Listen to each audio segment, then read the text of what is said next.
जय शिव गोरक्ष। प्रिय श्रोताओ, आप सुन रहे स्कंद पुराण और आज आप सुनेंगे स्कंद पुराण का भाग 48 तथा माहेश्वर खंड में कुमारिका खंड का भाग 47।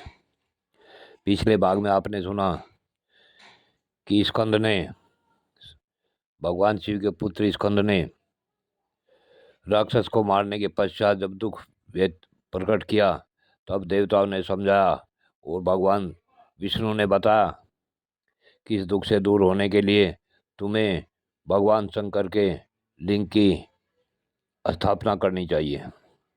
अब इससे आगे की कथा इस भाग 48 में सुने। भगवान स्कंद ने विश्वकर्मा को बुलाकर उन्हें आदेश दिया कि तुम 3 विशुद्ध शिवलिंग तैयार करो।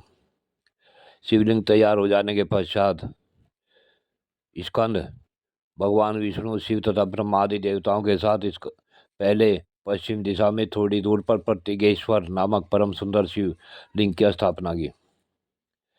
तब भगवान महेश्वर ने कुमार की प्रसन्नता के लिए वहां स्वामी यह वरदान दिया, जो इस स्थान पर कार्तिक और चैत्र मास में अष्टमी को स्नान, उपवास, पूजा और जागरण करके निवास करेगा वह मृत्यु को भी लांग जाएगा। इसके बाद वहां से अग्निकोण में जहां दैत्य के कपाल से शक्ति निकली थी वहां कार्तिक ने द्वितीय शिवलिंग को स्थापित किया।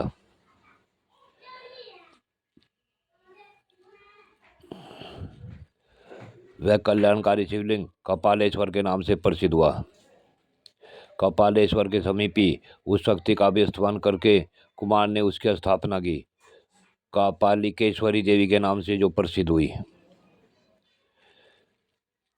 इसी प्रकार महेश्वर ने प्रसन्न होकर स्कंद को कहा, जो मनुष्य चैत्र मास के कृष्ण पक्ष की चतुर्दशी तिथि को यहाँ स्नान और उपवास करके भगवान कपालेश्वर का पूजन करेगा वह तेजस्वी महात्माओं के वज्रजनित पातक से मुक्त हो जाएगा।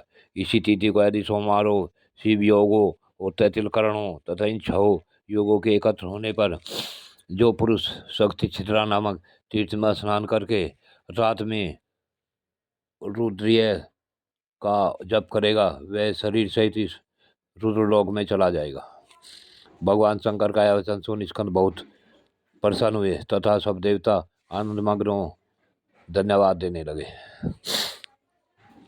उसके पश्चात तीसरे शिवलिंग की स्थापना करने की इच्छा वाले कार्तिकेय से ब्रह्मा जी ने कहा, हे कुमार, मैं स्वयं एक दूसरे लिंग का निर्माण करता हूँ। यो कहकर ब्रह्मा जी ने स्वयं सब दोषों से रहित मनोहर शिवलिंग का निर्माण किया।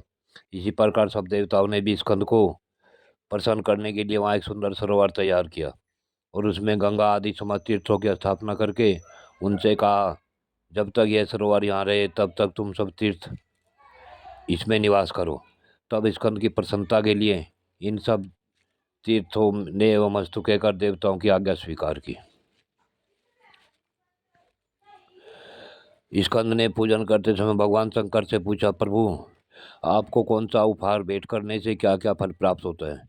तो भगवान शिव बोले, जो मेरे लिंग की स्थापना करता उसके लिए सुंदर मंदिर बनवाता है वह कल्प भर मेरे लोक में निवास करता है। जो मेरे मंदिर में झाड़ू देता और धूल आदि हटाकर शुद्ध करता है वह सब रोगों से छूट जाता है। देव मंदिर को छूने आदि से पुतवाने पर मनुष्य का शरीर दृढ़ होता है। पुष्प, दूध आदि, कुशा, तिल, जल, अक्षत और सरसों से भगवान शंकर के मस्तक पर अर्घ्य देकर मनुष्य 10,000 वर्षों तक स्वर्ग में निवास करता है। दही और दूध से शिवलिंग को स्नान कराने पर मनुष्य का शरीर निरोग हो जाता है। जल, दही, दूध और घी से स्नान कराने पर कर्म से 10 गुना फल प्राप्त होता है। उपयुक्त वस्तुओं से मुझे स्नान कराकर भक्तिपूर्वक गोधूम चूर्ण आदि के द्वारा उपटन लगाए, फिर कपिला गाय के पंचगाव से और गंगा के जल से मुझे स्नान कराए और विधि पूर्वक मेरा पूजन करे। ऐसा करने वाला पुरुष मेरे परम धाम को प्राप्त होता है। गूगल का धूप उत्तम माना गया है, उससे भी श्रेष्ठ अघोर है। इन सब धूपों को मुझे अर्पण करने से सुख और स्वर्ग की प्राप्ति होती है। देवता करने वाला पुरुष कीर्ति तथा उत्तम नेत्र प्राप्त करता है। नैवेद्य अर्पण करने से मनुष्य मिष्ठान भोजी होता है। अखंड बेल पत्र और बड़ी भांति भांति के पुष्पों से शिवलिंग का पूजन करने पर मनुष्य 1,00,000 वर्षों तक स्वर्ग में निवास करता है। ये पूर्वोक्त सभी बातें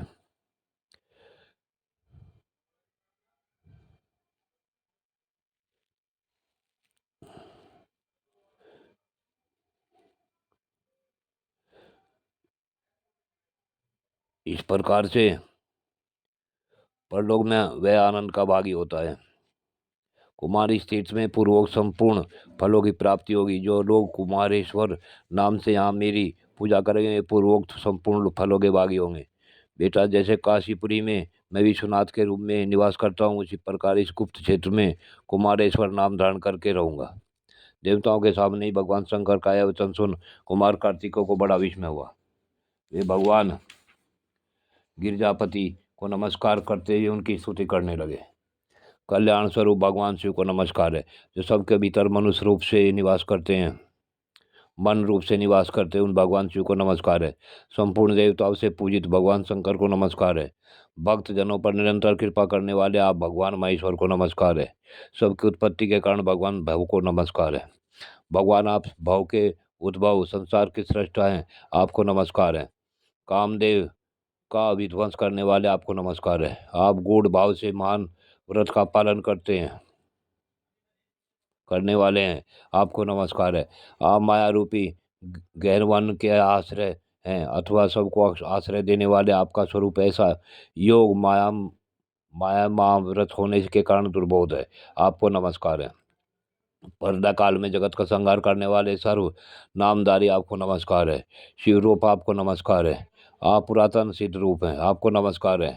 काल आपको नमस्कार है। आप सबकी कलना यानी गणना करने वाले होने के कारण कल नाम से प्रसिद्ध है, आपको नमस्कार है। आप काल की कला का अतिक्रमण करके उससे बहुत दूर रहते हैं, आपको नमस्कार है। आप स्वाभाविक ऐश्वर्य से संपन्न है, आपको नमस्कार है। आप ऐपर में महिमा वाले वीर तथा महास्मृति से संपन्न है, आपको नमस्कार है। आप सबको शरण देने वाले हैं, आपको नमस्कार है। आप ही निर्गुण ब्रह्म है, आपको नमस्कार है। आपके अनुगामी सेवक भयानक गुण संपन्न है, आपको नमस्कार है। नाना भुवनों पर अधिकार रखने वाले आपको नमस्कार है। भक्तों को मनोवांछित फल प्रदान करने वाले आपको नमस्कार है। भगवान आप ही कर्मों का फल देने वाले हैं, आपको नमस्कार है। आप ही सबका धारण पोषण करने वाले दाता और उत्तम कर्ता हैं, आपको सर्वदा नमस्कार है। आपके अनंत रूप हैं, आपका कोप सबके लिए ऐसे है, आपको सदैव नमस्कार है। आपके स्वरूप का कोई माप नहीं हो सकता, आपको नमस्कार है। वृषभेंद्र को अपना वाहन बनाने वाले आप भगवान महेश्वर को नमस्कार है। आप सुप्रसिद्ध महोस रूप हैं, आपको नमस्कार है। समस्त व्याधियों का विनाश करने वाले आपको नमस्कार है। आप चराचर स्वरूप सबको विचार देने वाले कुमार नाथ के नाम से प्रसिद्ध तथा परम कल्याण स्वरूप हैं, आपको नमस्कार है। प्रभु आप मेरे स्वामी हैं, संपूर्ण भूतों के ईश्वर और महेश्वर हैं। आप ही समस्त भोगों के अधिपति हैं। वाणी बल और बुद्धि के अधिपति भी आप ही हैं। आप ही क्रोध और मोह पर शासन करने वाले हैं। पर और अपर के स्वामी भी आप ही हैं। सबके हृदय गुहा में निवास करने वाले परमेश्वर तथा मुक्ति का अधीश्वर भी आप ही हैं, आपको नमस्कार है। पार्वती नंदन स्कंद ने सबको वर देने वाले शूलपाणी भगवान उमापति की इस प्रकार स्तुति करके उनके चरणों में मस्तक झुकाया और नमो नमः का उच्चारण किया। प्रिय श्रोताओं, आज की कथा यहीं पूर्ण होती है। आगे की कथा अगले भाग में।